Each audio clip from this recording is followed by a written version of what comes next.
Have you heard the Whistler?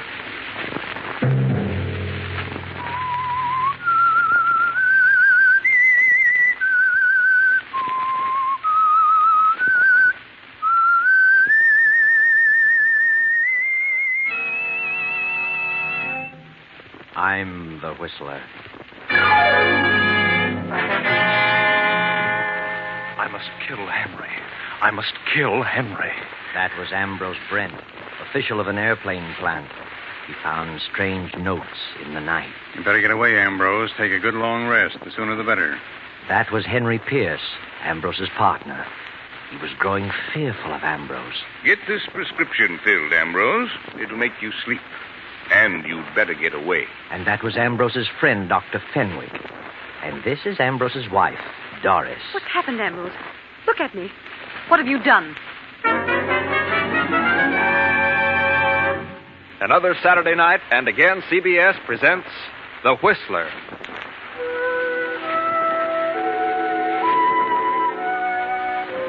And I, the Whistler, know many things, for I walk by night. I know many strange tales, many secrets hidden in the hearts of men and women who've stepped into the shadows. I know the nameless terrors of which they dare not speak. And so I tell you tonight the strange story of Notes in the Night.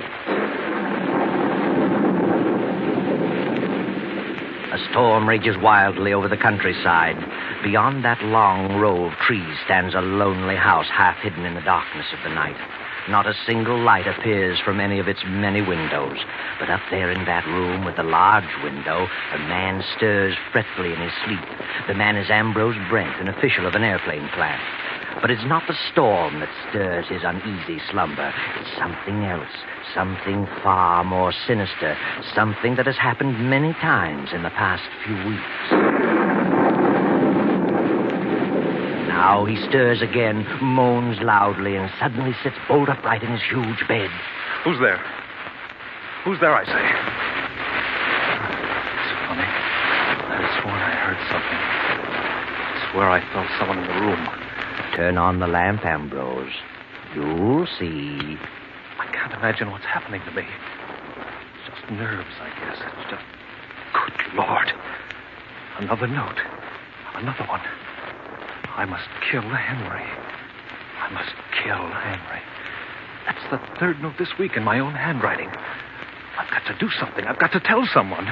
Henry's my best friend. Oh, it's nerves. I know. I'll call Dr. Fenwick. Doc will know what's wrong. Fairchild 1834W. Yes. Hello? Is Dr. Fenwick in? No, Dr. Fenwick isn't in. He can be reached at Walnut 2380. Walnut 2380. That's Henry Pierce's number. I can't go there. If there's anything to this, I must stay away from Henry. I've got to see Doc Fenwick. Wait till morning.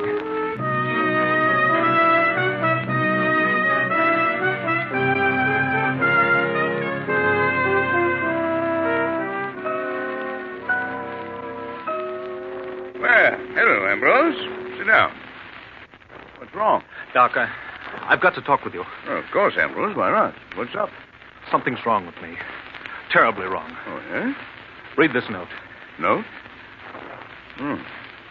I must kill Henry. Henry? I must kill Henry? I don't get it. What has this to do with your trouble? I wrote it. You did? Well, really? And why did you write it? I don't know. I don't remember writing it, but I know it's in my own writing. And that's it. Who's Henry? Henry Pierce. Who else? Have you been drinking, Ambrose? Not a drop, I swear. Well, look, old boy, you'd best sit down. That's better. Now, when did you write this? I don't know. I found 6 notes just like that. 6? Where? On the nightstand beside my bed. Are you sure it's your writing? Well, doesn't it look like it? Yeah, certainly does. Tell me, how many hours have you been putting in at the plant lately? Oh, too many. I'd better give you a thorough going over, Ambrose. But why should I write such notes? I don't know. Mind plays queer tricks on us sometimes under undue strain. You'd better slow down. That's my best prescription. Take it easy. Get out of town as soon as possible. Yes. Yes, I guess you're right. And I'll give you something for your nerves. Thanks. Doctor, you don't think I'm losing my mind, do you? No, Ambrose. You're just terribly upset, that's all. Yeah. Here's your prescription. You better get it filled tonight. Thanks. I'll leave Saturday. You don't think there's anything wrong with me? Mentally, I mean. If you're in town after Saturday night, I'll drag you out with my own two hands. Good night, Doctor. Good night, Ambrose. Sleep tight. And don't think about anything.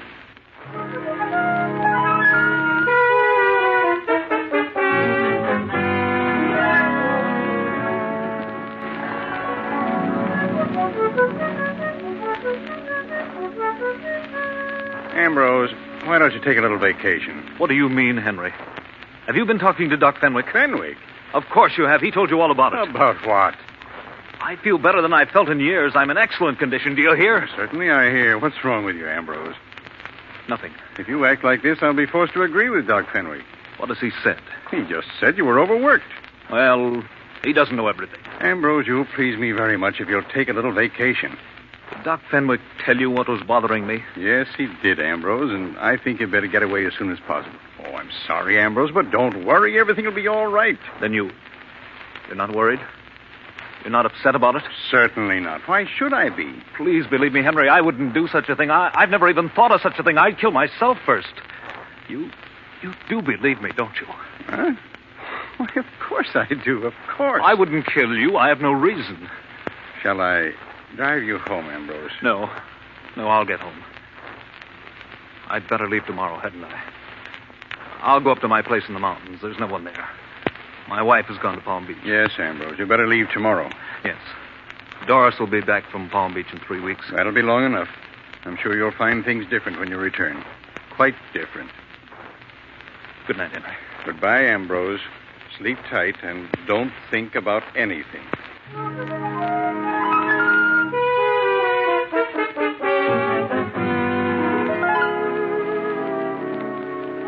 Ambrose goes home and to bed.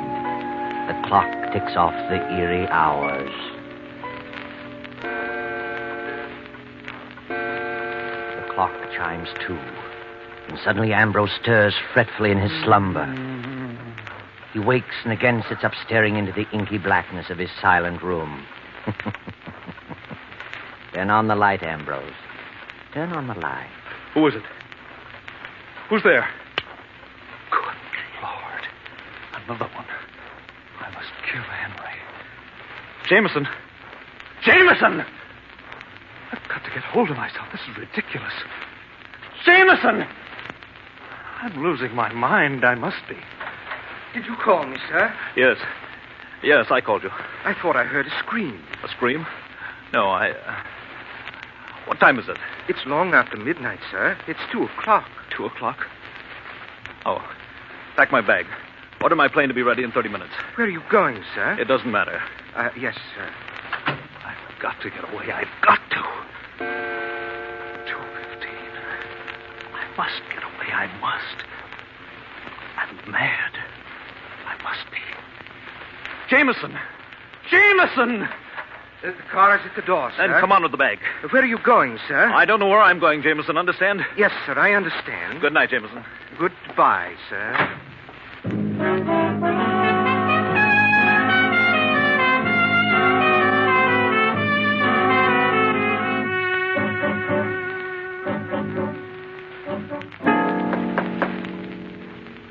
Yes? Yes?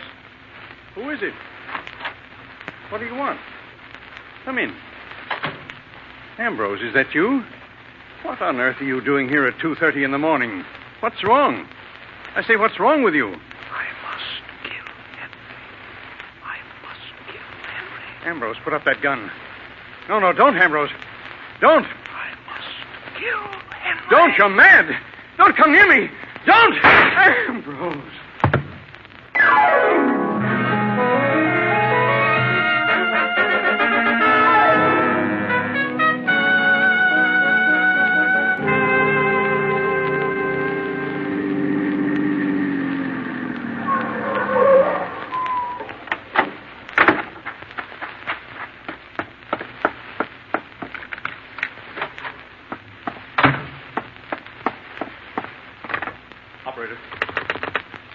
Operator, I want Dr. Fenwick in New York.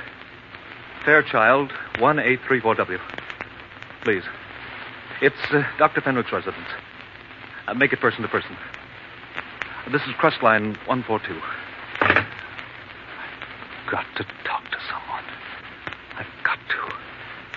I can't stand this silence, this being alone.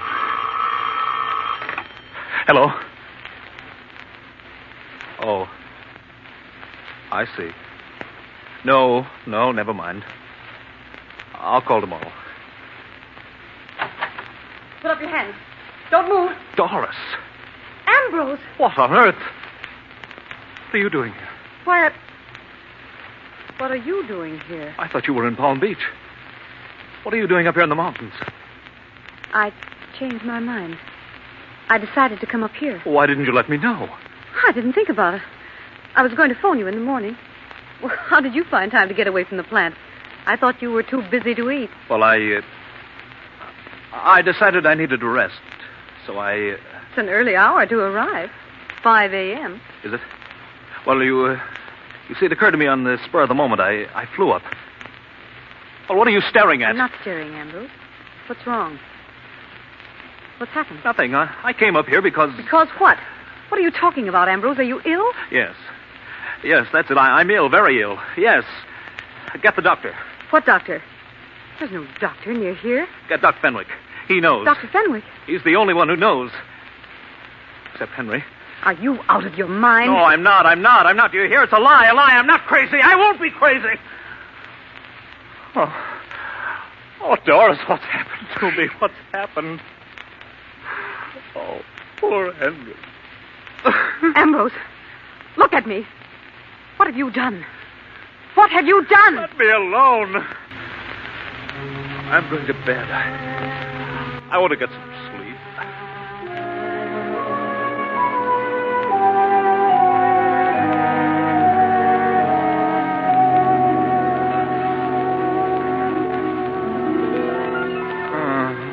I've done nothing. What's that? Wake up, Doris. What? That noise.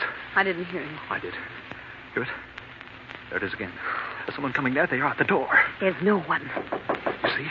I'm not here. I haven't been here. You don't know where I am. Do you understand? Yes, I understand. Doc, it's you. Oh. Hello, Doris. Hello, Doctor. Did you get my call? You did, didn't you? Now, Ambrose, take it easy. Everything's going to be all right. Don't get excited. All right. What do you mean? You've got a 50-to-1 chance to pull out of this. Pull out? Certainly. I know you're mentally upset. You have been for weeks. I'll swear to that. I have records. I'll appear on your side. You'll get out of it. Out of it? Out of what? You're not a killer.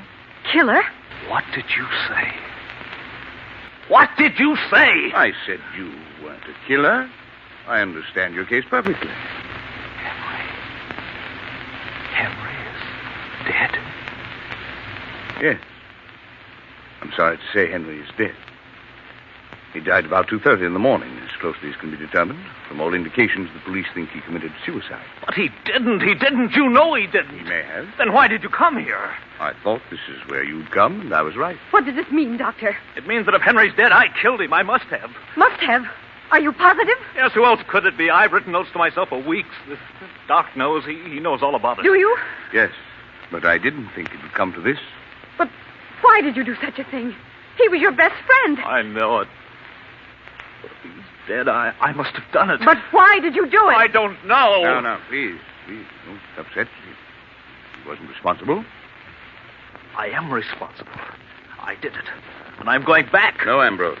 Stay here till I send for you. I'll have a talk with you. No.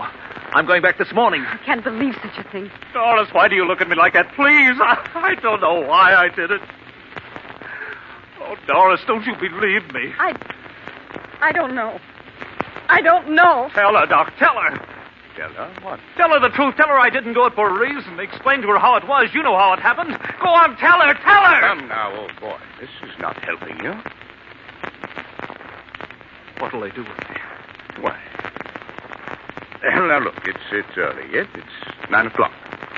You'd better try to get some sleep in this afternoon. I'll take you back to the city and make arrangements for you to go someplace where you can have a nice rest.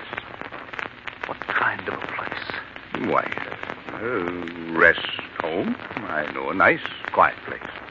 You don't mean a rest home. I know what you're thinking. You mean an asylum. You think I'm insane, both of you. Now, Ambrose. Well, why don't you say it? Ambrose, if you don't control yourself, something will happen to you. I won't go to an asylum. Do you hear? Do you hear me? Stop it. I won't stop it. You don't care about me. You're both cold and heartless. You want me to be locked up, both of you. Ambrose, please. Please, calm down. Keep away from him, Doris. See? Keep away from him. He's a dangerous lunatic. A killer. You don't calm down. I'll have to use force. You try it. You just try it. I'm going out that door, and don't you try to stop me. You run away like this, you stamp yourself as a hopeless lunatic. They'll find you. They won't find me, and I won't be locked up. Ambrose, please. No, I'll kill myself first. You're a fool, Ambrose. A mad fool.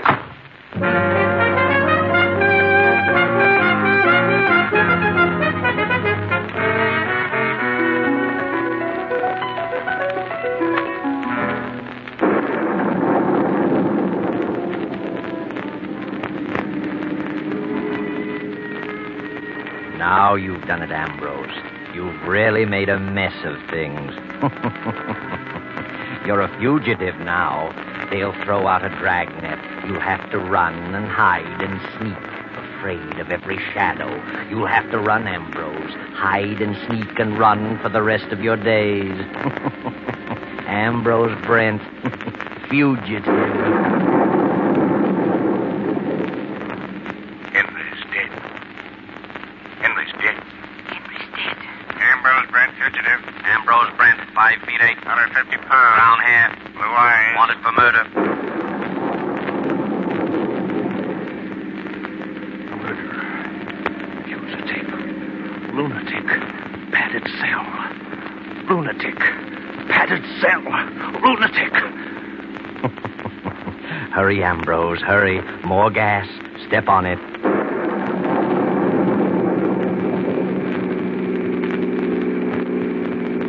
What's that? A sign, Ambrose, and a red flag swinging in the road. 2 men in black rubber coats. Too late to turn around now. What's your hurry, mister? Driving pretty fast for a storm like this, ain't you? Who are you? What do you want? State police. What are you stopping me for? We're stopping everybody. Why? We're looking for someone. Looking for someone? Who? A fugitive. A murderer? We didn't say what he'd done. Let's have a look at your driver's license. Driver's license? Why,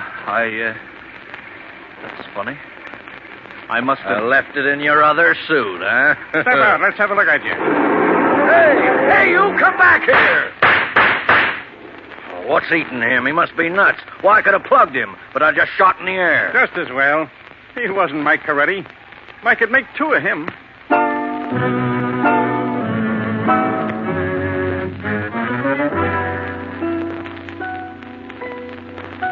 Know where you are now? Recognize this room? That's right.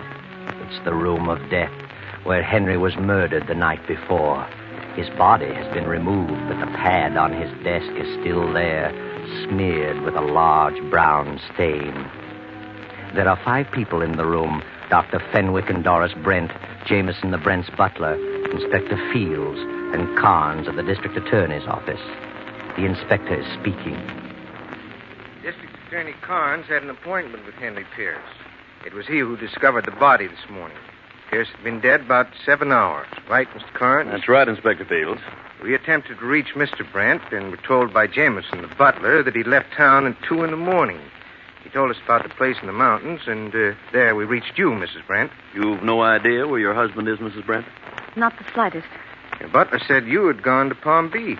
Yes, I started for Palm Beach, but I changed my mind and went to the mountains. And your husband came there last night? Yes, it was about 5 in the morning. 9 o'clock. I flew up to the cabin, got there a few minutes before 9. Why did you go there, Doctor? Well, I had advised Ambrose to take a rest. He's been working too hard and was heading for a nervous breakdown. When I learned of Henry's death, I went to tell him about it.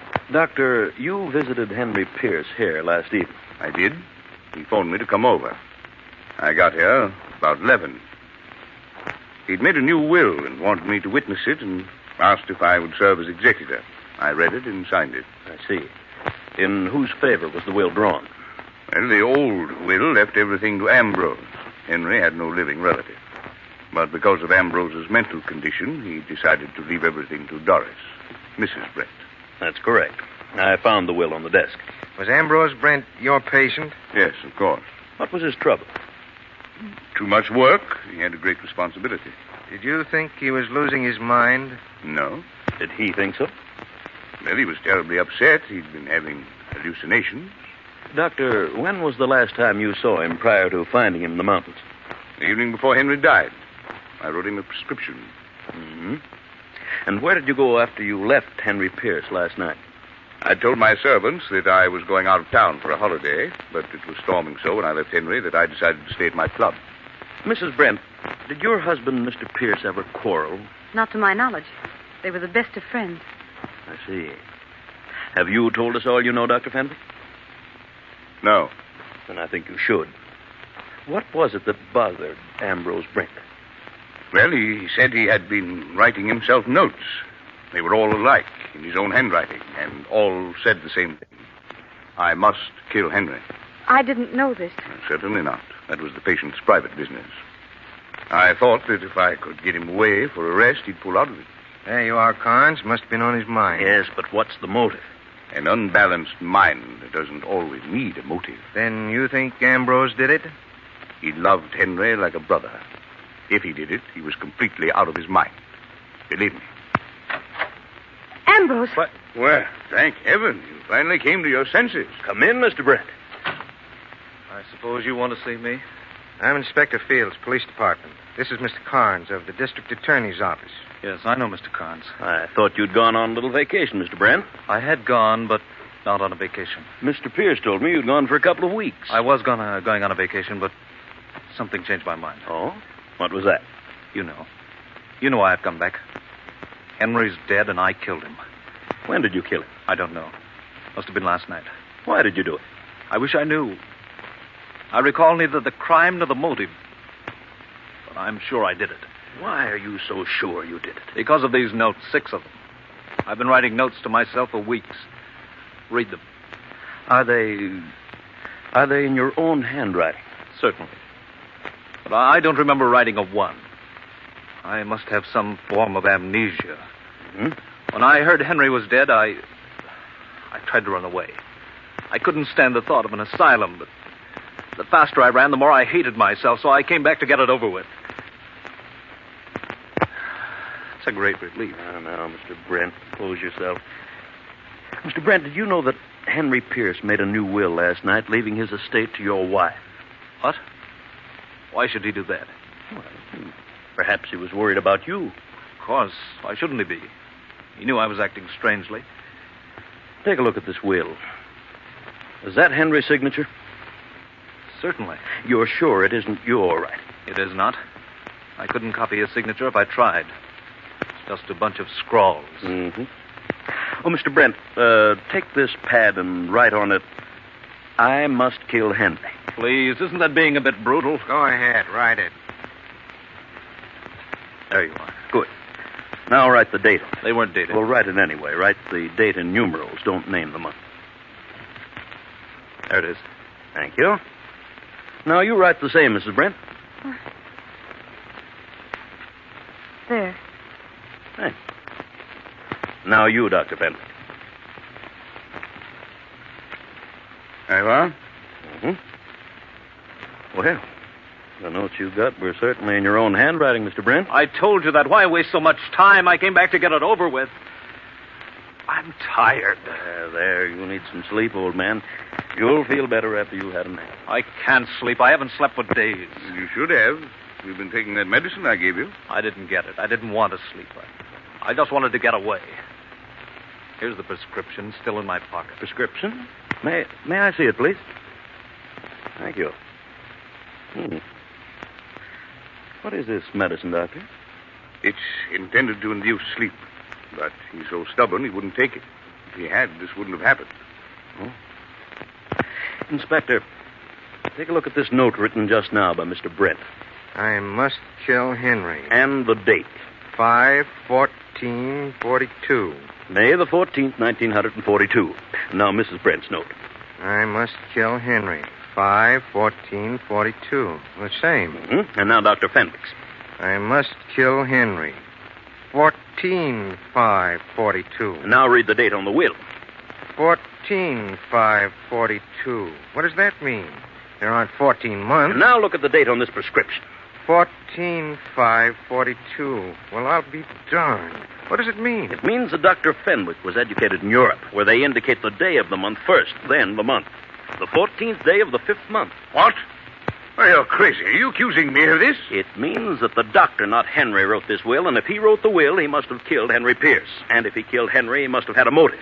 And I've guessed that motive. You're out of your mind. What motive would I have? You also wrote those notes and left them for Ambrose to find. You're an expert at handwriting, Dr. Fenwick. You figured that Ambrose would be declared insane, and Henry's as well as Ambrose's property would go to Doris with you as executor in complete control. I don't believe it. Ridiculous. And this is what I hate to say at this moment, but I think it's true. Dr. Fenwick, tell him about you and Mrs. Brent. That's a lie. Tell him, Doctor. That's what's back of the whole thing. You're stuck. You might as well tell him. All right. All right, I wrote the will. I wrote the notes. I am in love with Doris. I have been for years. She was in love with me. Doris. I'm sorry, Henry. But she had nothing to do with Henry's death. Not a thing. I came here that night disguised as Ambrose. Henry didn't hear my voice. I only whispered. He thought it was you. That's all. Sorry, Doris. Stop him! Good Lord. Well, the doctor is dead. The doctor's dead, yes. But that's not all, not quite. There's something troubling the inspector, and you, Ambrose, and you too, Doris. How was it that Mr. Carnes first got wise to the doctor? How did the doctor slip up? How did he show his hand? I know. And so does District Attorney Carnes. Go ahead, Mr. Carnes. Tell us. Well, the doctor said he had gone to the cabin to tell Ambrose of Henry's death. He arrived at the cabin at 9 a.m. I didn't discover the body till 10 a.m. and gave strict orders that it was not to be announced until we'd inspected everything thorough. Therefore, the only way the doctor could have known about the murder was to have been present when it happened. So you see, the doctor didn't go to the cabin to inform Ambrose. He went there to meet Doris. And when he was surprised by Ambrose, he used the death of Henry as an excuse for his coming.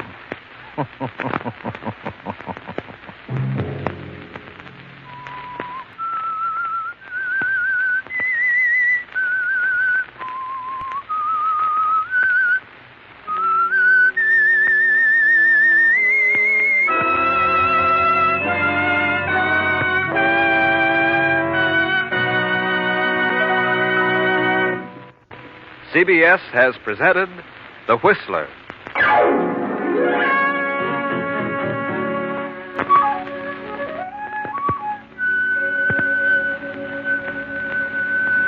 Original music for this production was composed and conducted by Wilbur Hatch. Tonight's Whistler story was written and directed by J. Donald Wilson and originated from Columbia Square in Hollywood. Next week, same time, I, the Whistler, will return to tell you the incredible story of the Draft of Death. Good night. this is the Columbia Broadcasting System.